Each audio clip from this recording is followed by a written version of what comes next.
like the sound of these mics. Do you? Yeah, I don't know what it is.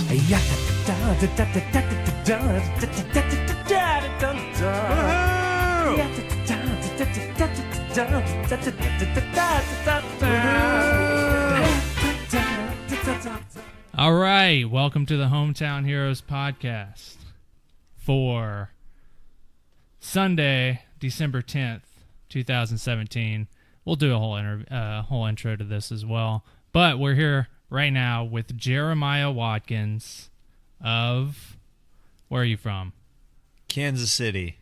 Kansas City? Yeah. No, sir. No, sir. That area, Overland Park. Is Overland where Park. From. We like to get extremely... You're real specific? We get very specific. I'm born and raised in Overland Park, Kansas. Overland Park, Kansas. Yeah, dog. Are you ready to learn about it? You know what? I'm actually kind of excited about this because I didn't do research, and you probably you'll end up knowing more than I do. Of course. I don't want to brag, but I always know about people's towns more than they do. Okay. All right? So, let's get started. To the stars through difficulties. What is that? Do you know what that is? No. Have you ever heard that before? No. That is the Kansas State motto. And it is apt because we're going to talk about some, a lot of people out of Kansas, out of Overland Park seem to, they shoot for the stars, right? That's your water, that's your juice right there. You have whatever you want, Jeremiah. Thank you. Whole thing here, we're going to make it very comfortable for you. I want you to be very comfortable. I don't want to say that you're the best podcast host I've ever seen, but there's lobster and there's shrimp here. And of course. There's just, wow, so many... The shrimp's not for you. So don't many eat the shrimp. accoutrements. Oh, no, it's for the cat? Yeah, of course. Okay. The cats. All right. I'm a cat boy. To the stars through difficulties. All right. In a flood in 1903 in Kansas City led to the founding of Overland Park, Kansas. Did you know that? No. All right. The widowed mother of William B. Strang Jr., an up-and-coming railroad entrepreneur, asked him to come and rescue her from the awful stench of rotting carcasses and the flooded stockyards that permeated the air of her home in Kansas City, Missouri. Kansas City was a filthy place at that time. Dirty. Is it still filthy? No, it's pretty nice there. Yes, it's pretty nice. Yeah. I think back then it had the same problems a lot of those places did. A lot of cow poop and dead cows everywhere. Did you have any dead cows around you at all? No, I didn't grow up around many livestock or anything like that. That was a little bit farther south than where I grew up. I grew up kind of, city, suburban life, cul-de-sac, later beach on. life, surfing. Yeah. Strong, an international builder of short-line railroads, and with offices on Wall Street, resided at the time on fashionable Park Avenue in New York City. The Strang, that's his name. Soon after he came to her rescue. He took her to the farm of his friend George Metcalf. It was across the state line in Kansas at what was then the intersection of Military Highway and 75th Street. This is making so much sense because there's a road called Strangline Road, and then there's Metcalf, which I grew up, that was the street over from where I grew up. The street over from where you grew up is the birthplace of your hometown. Military Highway is what is now known as Metcalf Avenue. Oh, wow. Yeah, in 75th I grew up Street. like a block or two from that. Well, that's where he took his ailing mother, who was tired of the filthy stench of Kansas City, to rest up. As a result, while she was staying there, she mentioned, probably passive-aggressively, to her son how good the air smelled and how happy she was to get out of the city. Also, his friends. What do you think? His friend was banging the mom, you think? Oh, dude, definitely, Metcalf. man. Dude, that filthy air was just the stench of deceit, man. Dude, you got to get your mom out of that city and bring her over to my place, man. I'll take care of her. No, I'll take care of your mom, bro. Just have her come on over. You go back to the stinky side of Kansas City. I'll watch over your mom. Watch over your mom, bro. Dude. Beating that pussy up. As a result, the idea to build a carefully planned park-like suburb there where the air was clean and there was no chance of flooding, except in your mom's pants, was born. So in 1905, he created the Strang Line, a short line railway that connected Kansas City to Glenn, Kansas, which he would go on to rename Overland Park. Living in the... Why was it named Glenn? There was a family. I couldn't find much. It was probably a family. Probably a guy named Glenn, you know? Yeah, I'm trying to think of any other Glenn-related things in that area. I can't think of any. Living in the golden age of invention, Strang was not only an entrepreneur, he was a visionary who saw the possibilities in new technology. Strang wanted his residents to live with all the amenities of the future, and the Strang Line trolley cars were the highlight of innovation of his innovative nature. You know anything about the Strang Line? No, I just know it as a road. I don't know anything about the actual String Line. You know, they were beautifully lined with luxurious interiors. There were 4 carts. You could stay warm with heating furnaces in the center of each car, and they had bathrooms. Each trolley car had a name: Olga, Marguerite, Geraldine, and Irene. They, of course, went on to later be known as Blanche, Dorothy, Sophia, and Rose. Their hit on ABC. These were the first electric trolley. Thank you for being a friend. Bum bum bum bum bum bum bum. Bum bum bum bum. Your heart is true. You're a friend and a confidant. Dun dun dun dun dun dun.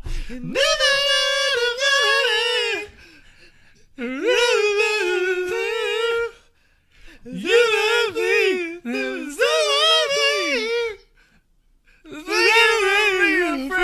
I can't remember the end. But yeah, they went on to have huge success on ABC. But at the time, the 4 of them, they were the best. They were the first electric trolleys to be self-propelled. Rose especially. Wow. They used onboard gasoline generators, so no need for power lines or smoky steam engines. Strang was the Elon Musk of Kansas. Wow. Strang was a big guy, all right? Pioneer, man. A true pioneer. He sponsored innovation events in Overland Park, bringing spectators to the suburbs' flat plains to see pilots perform the first powered flight in Kansas. He was so fascinated with flight that in anticipation for World War I, the U.S. Army actually used his airfield to teach combat maneuvers to young pilots from all across the country. When he died of a heart attack in 1921, much of his vision died with him. The automobile made the trolley cars less popular, and in the 1930s, the Great Depression bankrupted them. They died. So the trolley car station lied dormant until the 1980s when an investor bought it and converted it into a notoriously sleazy motel. Once the city, notoriously it was sleazy. everything I could find. It was very gross. It was a downtime. Everything about the 80s was sleazy, right? Yeah. Yeah, that's why we were born. Once the city convinced him of the historical significance of it, he sold it to the Chamber of Commerce and made it into a museum for the trolley car history. Today, Overland Park has developed a positive reputation in American media as a family-friendly community. Yeah, supposedly it's ranked as one of the best places to raise a family, I guess. CNN Money ranked it top 10 wow. in the 100 best places to live. Really? Yeah, and so far, just about everyone who's been on the podcast has had a blurb like that. I wonder if every city in America just adds that to their Wikipedia page. Right. One of the best places to live. Every single place. They'll make a list and say, hey, like did you know I got named the top 10 best comedian in LA? You did? Congratulations, dude. Yeah, just go. It was, I think it was herewithjoecarl.com. Is the the blog. I don't know that guy. It's a trusted publication is what I've heard. Yeah. Totally. So yeah, that's the Strang story. That guy he really shot for the stars through difficulties. Maybe not through difficulties. All right, movie pitch. All what? right. Let's hear it. We recreate what was going on back in the 20s, the early 1900s. Early 1900s. With Strang. 1903, his mother gets sick. She gets sick. Best friend starts plowing the mom. Plow. We call it Stranger Things. What do you think? I love it. She's really into being strangled as well. So, Stranger Things, man. Stranger Things. He is that how he came up with the names for the trolley cars? Those were those all of his mom's nicknames that she liked to be called in bed? Oh yeah. Hit me, Marguerite. Call me Ogolita. Geraldine and Irene. That's it, man. That is the birth of your city. All right, Overland Park. All right, that's how it became to be. It all came because a guy didn't want to hear his mom bitching to him anymore. About the smell of something. The smell of Kansas City. So anytime you go back home, just be sure to tell people like, hey, we started because Kansas City smells like dog shit. Yeah. So we cleansed ourselves of that. So that's what it is. Wow. You went to what was the high school you went to? Blue Valley? Blue Valley High School, so which is like right past the Overland Park line. It's in Stillwell. So I moved originally from Overland Park to South Overland Park, and then right outside of South Overland Park, literally like the block away from where I was living in South Overland Park is where Stillwell began, where the high school was. All right. Yeah. You know some of the famous people that came out of this place? Out of Blue Valley High? Yeah. No. Oh, did they not go to Blue Valley High? I thought I saw it. Oh, no, they went to some of the other schools in the Shawnee Mission area around Overland Park, which is around that area. Oh, it's weird. On the thing, Blue Valley claims them. It's Rob Riggle, Jason Sudeikis, and Paul Rudd. Oh, wow. Yeah, the three people who I was gonna play a game where I play their voice and you hear and you tell me which one it is. Uh-huh. Apparently they have completely different voices, but whenever you hear them next to each other, it's obvious. I think they all have the exact same cadence.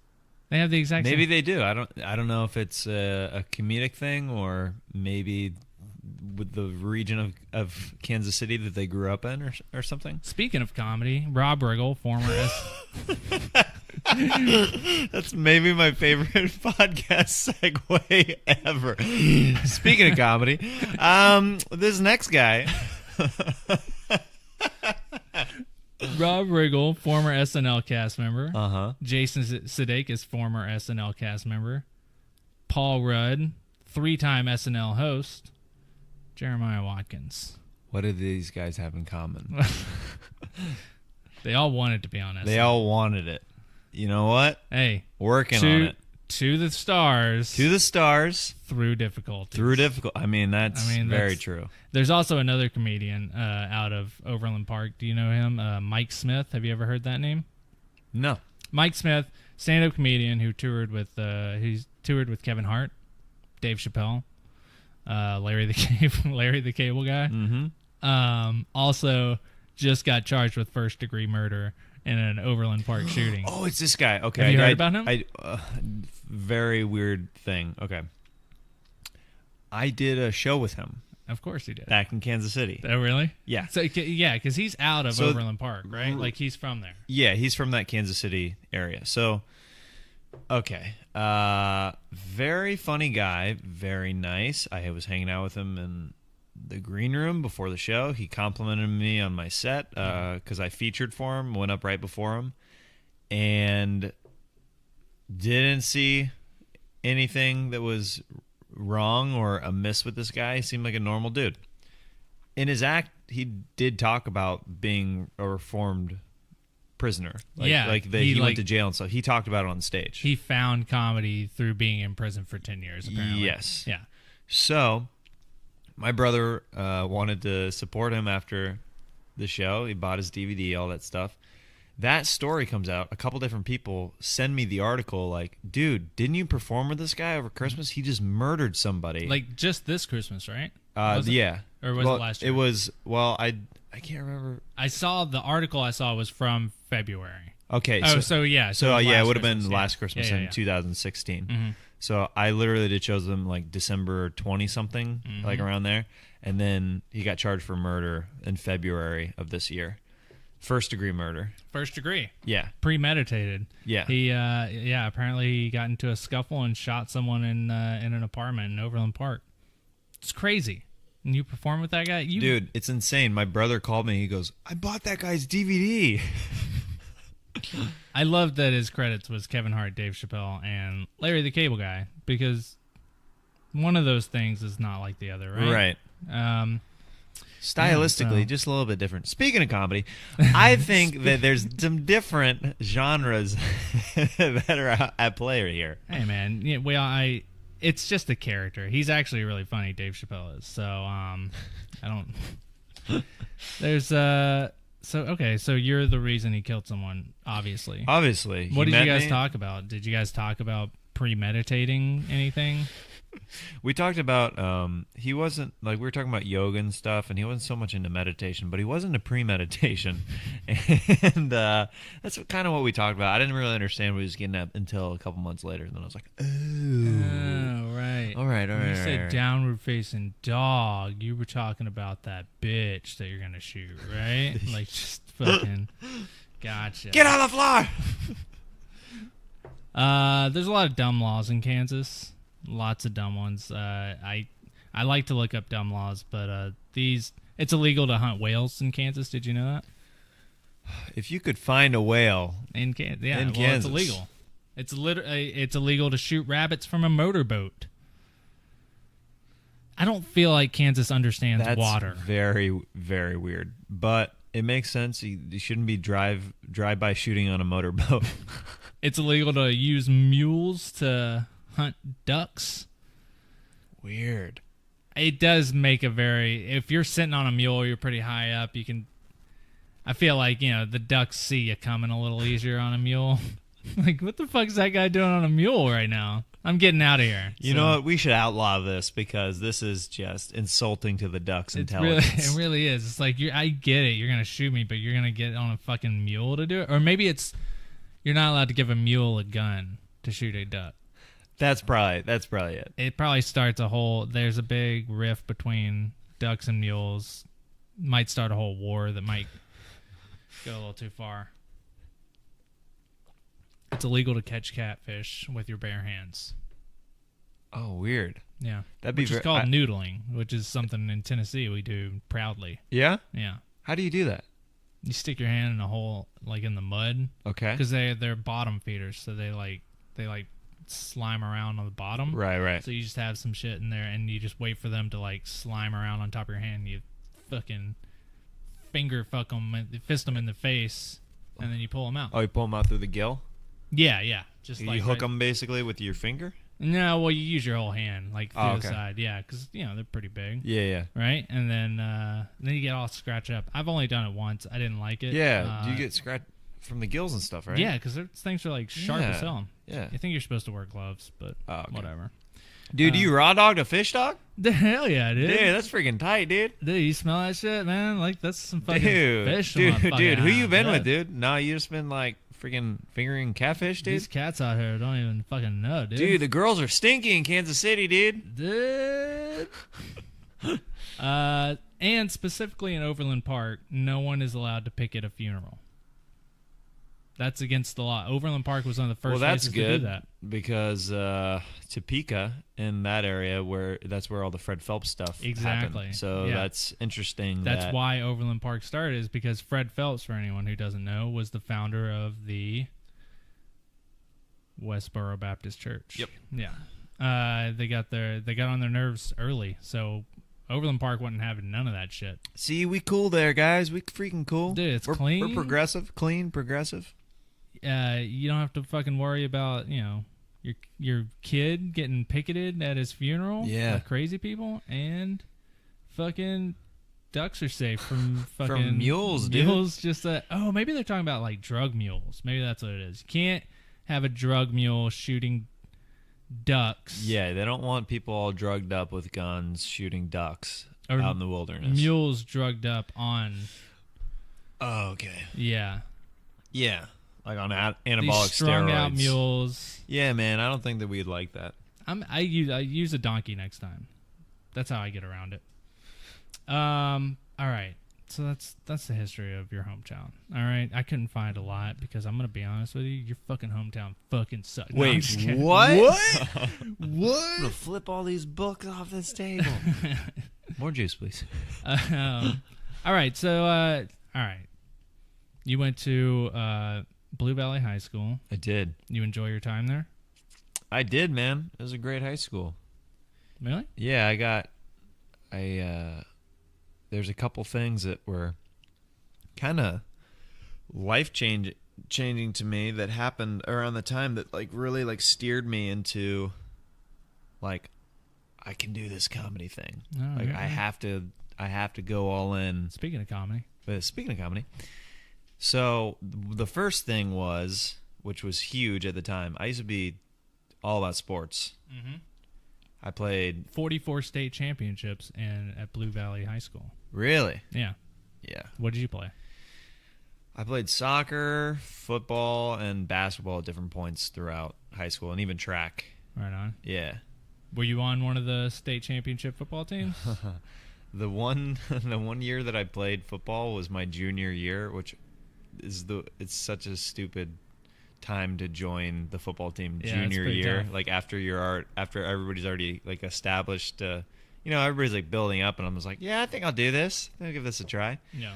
We went to state and got second. We lost the state championship, but then I believe we won state the next year. 2010, I assume, or 6. 2006, 7, or Yeah. 2006. Yeah. Did you do debate at all? I did not. Oh, No. really? That's 13 state championships in debate. Wow. Yeah, killing it. Did you do speech and drama? I did do a little bit of drama, but not. I didn't do any shows. I just took like the classes. Mm-hmm. Yeah. So keep going. How did all, like, you're doing sports and then you get into something? How did that tell you that you wanted to get into comedy? Okay, so I was a pretty good athlete growing up, like in soccer. Like I used to play like premier soccer as a kid, but basically before we got into traveling too much, that's whenever like I had to stop. That's whenever like my dad was like, all right, we're done. This is so expensive, and you can't be a traveling little kid soccer player kind of thing. But I played basketball. I was pretty good throughout high school, grade school, all that stuff. But in high school, my sophomore year, I got cut playing basketball from the team. It was my junior year, because I got cut my freshman year, and that was like devastating because I really wanted to play. Obviously, it's your freshman year. You're going into high school. I'd been playing before that. Sophomore year, I worked really, really, really hard, and I made the team, and it was a big deal. Junior year, I got cut again, and I knew that junior year, it's 1 year away from being a senior. Like, you're done. Like, you can't. Yeah. Your career is basically over. Like, if you like, I was thinking I was going to be able to maybe eventually get a scholarship, all this stuff, but my junior year, I decided in the fall to play football with friends, and I should have been spending that time practicing basketball to lead up to the tryouts for the winter tryouts. Anyway, I got cut, and that was like a huge jolting thing to me, where I'm like, oh, I'm like not as good as I think I am at this thing that I love, and I need to like take a serious look at like my other options. And I'd grown up being in love with performing and acting. Like I did plays and stuff throughout like elementary school and dramas and all that stuff. So I'd been on stage since I was a little kid and doing acting and all that stuff, but I'd gotten kind of interested in making videos and sketches and stuff like that, like the year before, like freshman, sophomore year, and got into video editing and all that stuff. And I was like, oh, I need to go all into this, because people like had been starting to tell me like, oh, you kind of have a knack for this stuff. And me getting cut basically was the best thing that could have happened to me, because it shut down, like it closed that door and like kind of grounded me, like, hey, you need to stop doing this and focus on the creative stuff that you've been kind of like being like, no, I'll get to that later. And then made that my main thing and kind of went all in on that. So Jeremiah Watkins, failed NBA player, is what. Yeah, man. That's what it's going to come down to. Yeah, no matter dude. how high you go on the comedy thing, it's just going to be. Yeah, but he didn't didn't make it as a basketball player. No way. Yeah, That's funny. I didn't even know you played basketball. Yeah, I love it. I still will play occasionally. I was playing in there's like a comedy league out here that I played in for a couple of years. Yeah, over at Bancroft. Is that where it's at? No. That's where we play on Saturdays. Some guys play on Wednesday right down the street from here. Yeah. Doesn't matter. Yeah, the West Hollywood Park. Yeah. But yeah, dude. Hell yeah, man. I still, but the league started on Mondays. They switched over to Mondays, so I do Kill Tony every Monday, so I can't play in the comedy league anymore. Right on. So once again, have to set aside basketball for the comedy. Set aside your dreams for the other dream. This other stuff. All right, so you're in Blue Valley High School. You like it there. What do you guys do? What's some crazy shit that happened whenever you were in high school? Was it a crazy place? A lot of drugs or anything? Not with you, but yeah, I didn't really get mixed up too much in that scene. I found out like while I was in high school, I guess a lot of the girls at my school got really into coke, and that was like a thing. But other than that, it was just like, you know, normal like weed and alcohol kind of thing. There's only like a handful of girls like, did you hear Mandy's doing coke right now? Mandy always did coke. Mandy always did coke. Mandy Lynn did meth. We had Mandy Lynn nice. At high school, so yeah, obviously. Yeah, there's always a Mandy who does some kind of drug at your high school. Or dicks. Yeah, Mandy's all about different dicks, addictions. Different drugs, addictions. And where's she at now? God, she's probably blowing Metcalf still. That was by the way, that was Strang's mom's name was Mandy, if you didn't know. Was it? Yeah. Perfect. No, it wasn't. Someone else that went to your school is Michael Stevens. Do you know that guy? I don't think so. Vsauce. He's like the top YouTuber of all time right now. Teaches stuff. Are you serious? Yeah.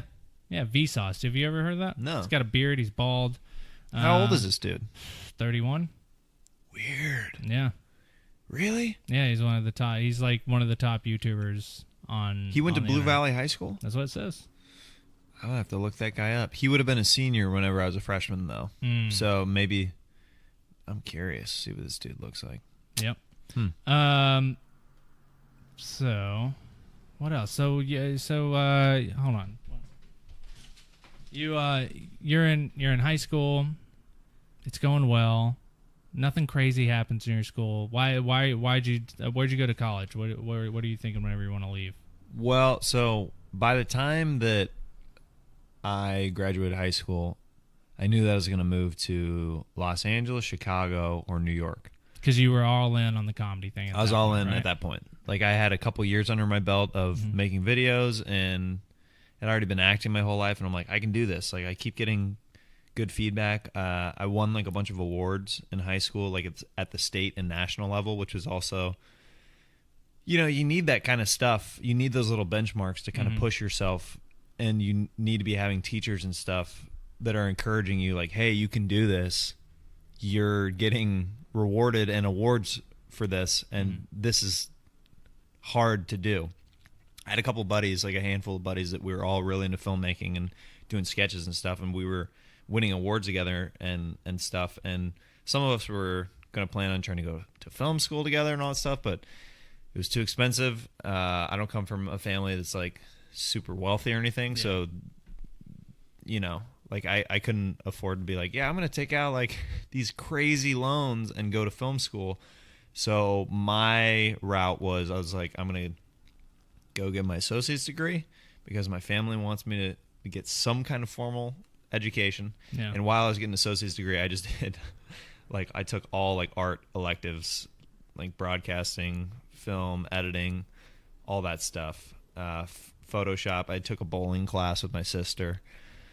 Everyone took a bowling class. Everybody took a bowling class with their sister. Obviously. Yeah. A speech class with my sister. The only time in college where I had to be separated. Wait, do you have a twin sister? No, that's what's funny. She's a couple years younger than me. But in my second year, she was a senior at high school, and she was starting to take a couple classes there. Oh, right. Yeah, I did that. Yeah. So it just worked out perfectly where we signed up for the same classes so we could drive together and all that stuff and hang out. And there's like adults in this speech class that are taking this very seriously and everything, and we're just like dicking around, and the teacher literally had to separate us like we were little kids. And it was pretty great. It's a fond memory that I have. And what we would, on the way to, like, while we would wait for our class, we would read the Chris Farley show, the book, together in my crappy car before we would go in there, like for like our Photoshop class or whatever. Another fond memory. Me and my sis. Anyway, Kansas City. That's how we get wild, baby. That's the craziest shit that happened was getting separated from your sister in the elective Dude, classes. it was insane. Dude, bro. she was like, all right, listen up here. You guys are causing a disturbance. Yeah.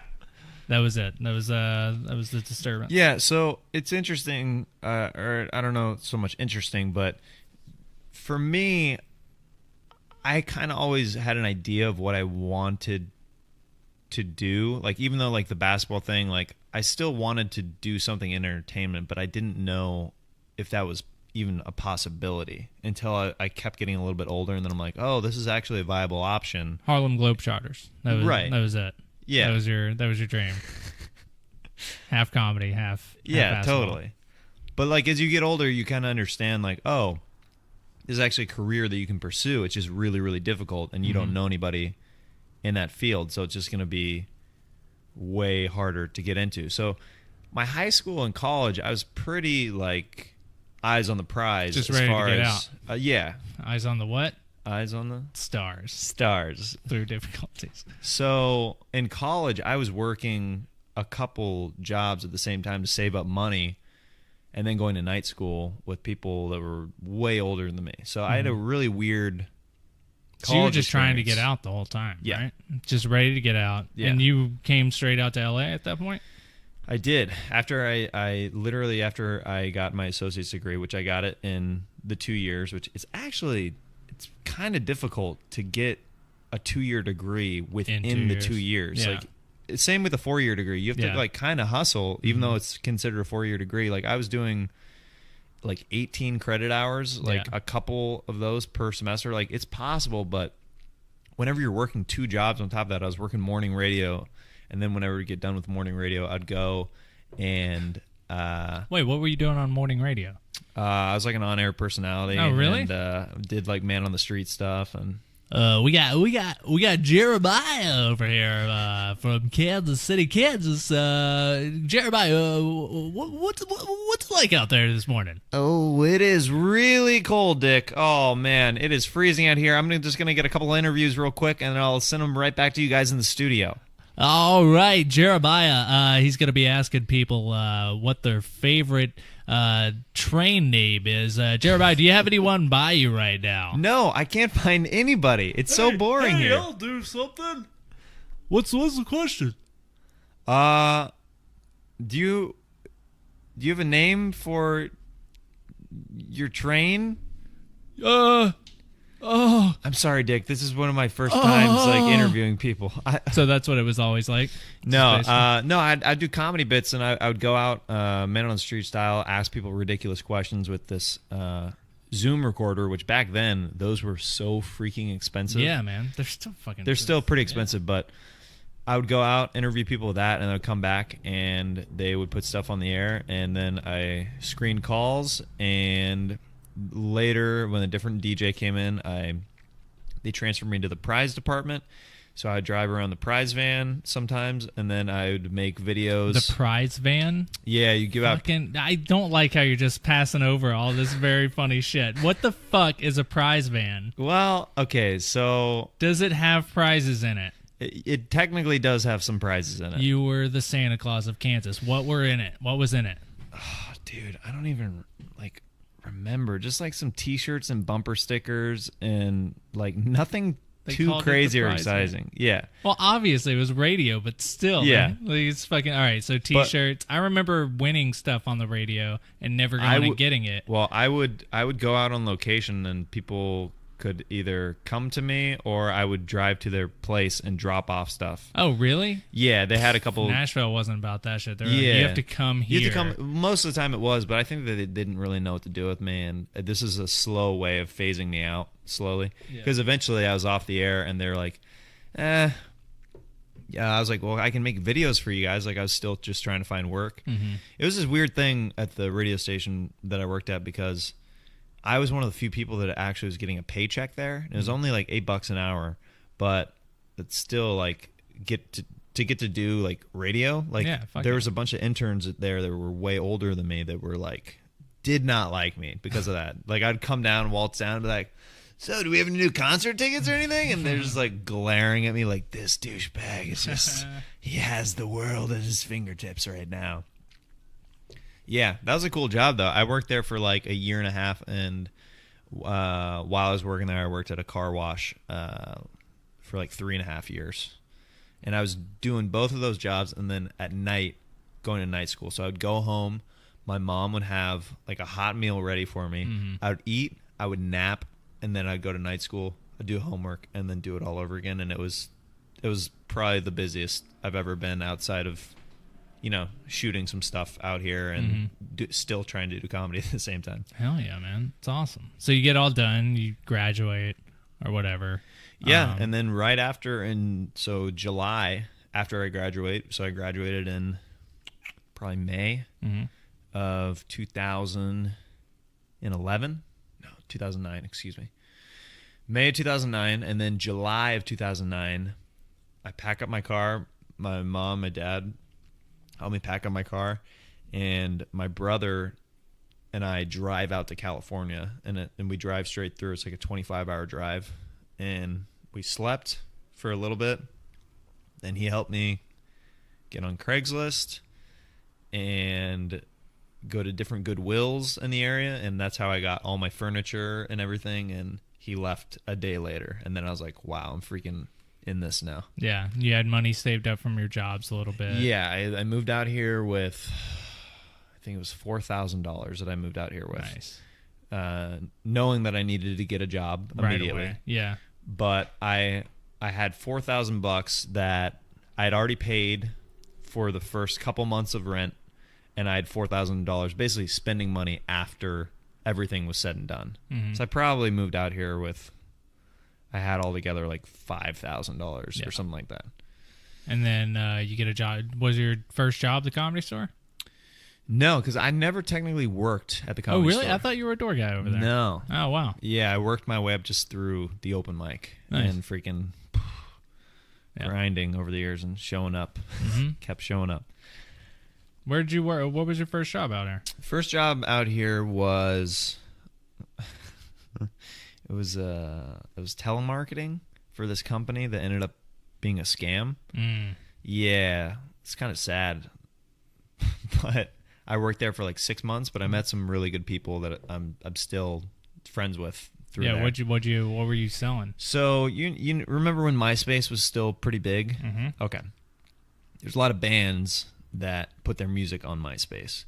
So this freaking company, and I didn't know any better starting out, but like as I went on, like as the job went on, and like you become less ignorant and less like thirsty for any kind of job, you start kind of looking into it a little bit more. Like, are we really delivering on the promise that we're giving these people? Damn. So basically, they would give you a list, and it, like I look back on this now, it's like this is so sad. Like the way they like literally preyed like animals upon people's dreams. They'd give you a list of different potential talent, and you would go to their MySpace, and most of the time they'd either have email or a direct phone number, because these musicians are desperate to get anything going, so they have their contact info ready to go for booking or anything. Yeah. So you call them and say, we really like your sound. We want to set you up with an EPK, like an electronic press kit. We want to get things going for you. We think, things need to be lined up. So they would deliver on the electronic press kit, getting them basically songs put up on a website basically outside of MySpace, which is really easy to do. And they would charge music promotion packages, saying that they're going to get them in front of different like music execs and all this stuff. Just really slimy. And at first you're like, oh, this is a cool company. Like I'm like believing in this and all this stuff. And then as it goes on, like you kind of like, you're not hearing any like success stories or anything within the company. And then you start Googling the company and scam is next to the company name. And also mid time of me working there in the 6 months, they changed their freaking name. Oh, well, yeah. Because you don't want scam associated with it. Yeah. Yeah. And that's when I was like, what? I was like, what's going on here?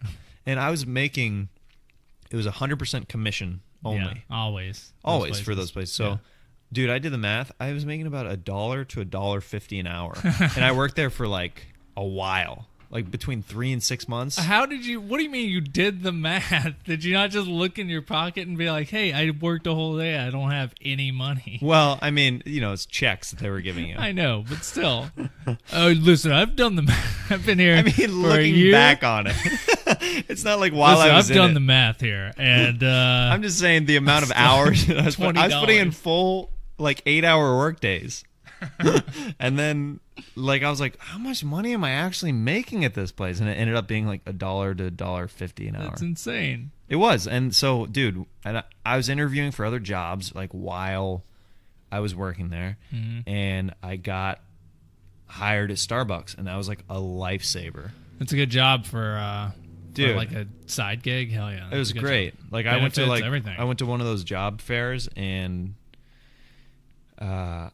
I had to do group interviews, which I've never had to do before, where you are in an interview, they don't have enough time to see you one-on-one, and they are asking you the questions in front of everybody, and there's a group of like 15 people, and they're going around the circle, and you have to change your answer, and there's only so many things like you can say about, oh, I really want to work here, so you have to be creative, and you're literally looking at your competition around you to see who can work at Starbucks. Sounds difficult.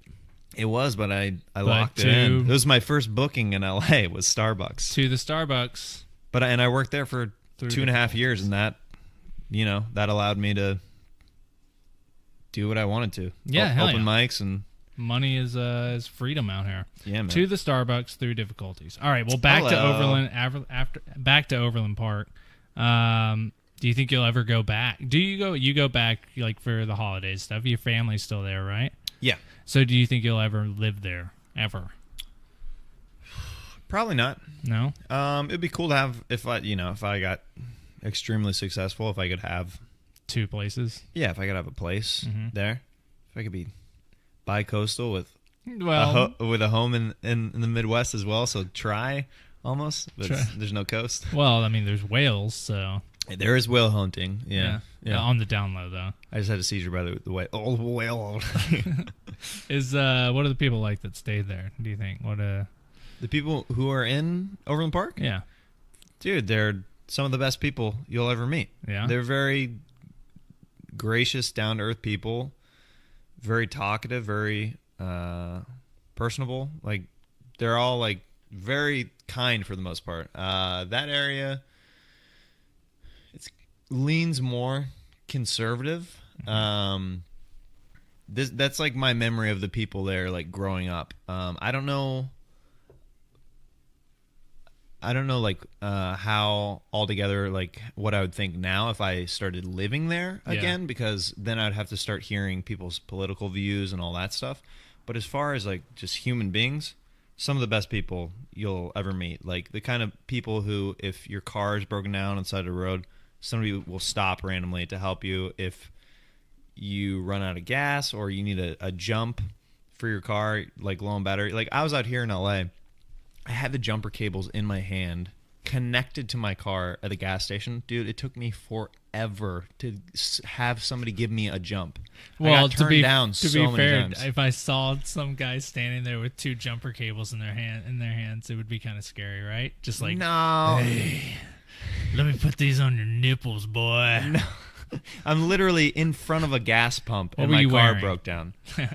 Like a t-shirt and jeans. I looked like I'm kidding. Of course, that's insane. That's LA. That it took that long. Yeah. People kept being like, no. And like in Kansas can't. City, they'd be like, oh yeah, no, of course. Yeah. Like, Are you good? Like, you need any other help? Yeah, of course. Yeah. That's insane to me. But yeah, isn't that funny how like, politics always like it always like they're like you that place is perfectly fine. You would love to live there, but like now it's like politics have become so like you're either on this team or this team. It's like it's very line in the sand kind of it's so mentality. weird. It's very weird. I think that didn't we'll used get to be over like that. No, I think that it will get over it eventually, but right now it's just a very sensitive time. What if you never left there? Well, how do you like imagine your life if you stayed in Overland Park, you finished a associate's degree, and instead of moving out to LA, the radio station was like, "Hey, we want you to be the on-air personality, like the guy. You're the only one here, whatever, or something." You got a job like that where they were like, "You're living here." What do you think your life would be like right now if you never left Overland Park?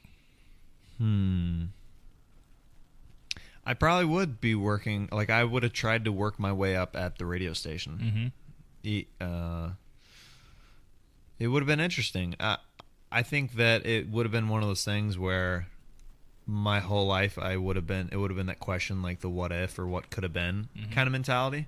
Just because my one what if in life is, what if I would have stayed really serious with soccer and would have continued traveling and all that stuff? Yeah. Would I have actually been? Because I was like Wow, you still think about that? Like you're still like into like thinking about soccer, like athletics? No, not so much. It's just one of those things where if you look back on your like, it's just a what if. Like there's a handful of what ifs that everybody has in their life, and that's just one of mine because like if I would have stayed that into sports, I obviously wouldn't have gotten into comedy, and I would have been trying to pursue, trying to tour and go on the road with soccer and stuff like that. Because I was like a state ranked goalie as a little kid, which sounds silly, but like I was a good goalkeeper. Yeah. So this is one of those like what if scenarios. But I think that if I stayed there, I mean, I think I'd be happy, but I think that it would just be it's just such a different life, such a different lifestyle. It's weird. When I met my wife out here, like it's like a very weird, I don't know. Yeah, of course. Alternate reality. You just got married. Yeah. She's from California, right? Yeah, she's from Northern California. Yeah, and it's because the main thing about this podcast is that your hometown shapes you, right? No matter what, whether you love it or you hate it, it actually creates who you became. And it is fun to think about, like, if you never left. Like, I don't think, and this is not a knock on any family or friends that still live there, but I think that I've grown much more as a person by moving into a different city and getting other world perspectives and living with very different people from very different upbringings. So I feel like I've become a much better person and have really grown into who I am and know who I am as a person. I think it would have been a much smaller variation of Jeremiah if I only continued to live in Kansas. Like, because growing up, like, like gay is like real, like considered like real, like bad. Like whenever I was growing up, and like I moved out here, had a gay roommate for years. Some of my best friends are gay, trans, like, well, it's very like different to think like if I would have stayed, like what my worldviews would have maybe remained. Jeremiah Watkins would have hated gay people if he would have stayed. That's going to be the title of this episode. Jeremiah Watkins would have hated gay people if he stayed in Overland Park. Oh, that's great press. Yeah, totally. No, yeah, I totally understand. I mean, that's what growth is you're going to a new place, you learn about it. Even if you come back, the whole idea is you're spreading everywhere you're going, you're soaking in different ideas, and it creates who you are. I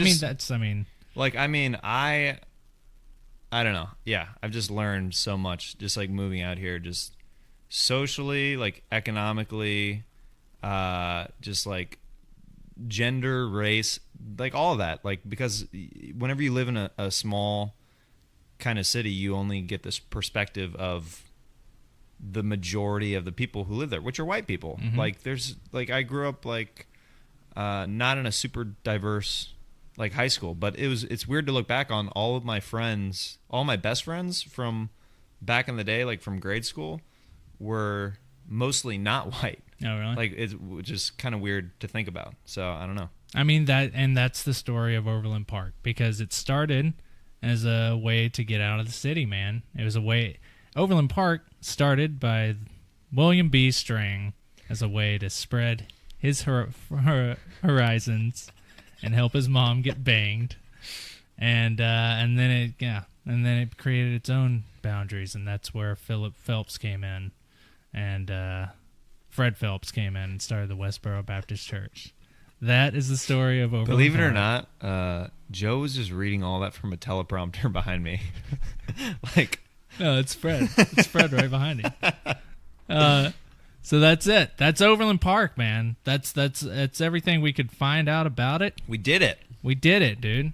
Right at an hour. All right. Perf. So, we should have done this up top. I like to do it up top, but plug everything for yourself. Where can people find you online? What do you got coming up? Follow me on social media across the board at Jeremiah Standup. Check out my website, jeremiahwatkins.tv. And got a bunch of shows coming up that if you follow me on social media, you will see that. I'm doing a weight gain challenge with my buddy Tony Hinchcliffe right now for the month of December. Tune into that. I'm gaining weight every single day right now. The worst possible way. Did you throw up at Kill Tony? Did I see a picture? I threw up on Monday. Oh, my God. Yeah. Well, what a waste of whatever dog shit you were eating. Yeah, I know. Kind of defeats the purpose a little bit. But it was good times. But yeah, follow that. And yeah, I got some exciting stuff coming up in the new year. I got to make an appearance on Crashing on HBO. Oh, really? Yeah. As the Wave, right? Yeah, They're doing yeah. an episode with the battle. Yeah, Hell so yeah. they just announced that it's the season's premiering in January. Our episode is like the season finale, so it won't be out till like March. But yeah, excited about it. Nice. Well, let's end off on a song. You want to? Sure. Well, I mean, Jeremiah, thank you for being Well, thank you for having me. a friend. Thank you for being a friend. Dome, dome, dome, dome, dome, dome, dome, dome.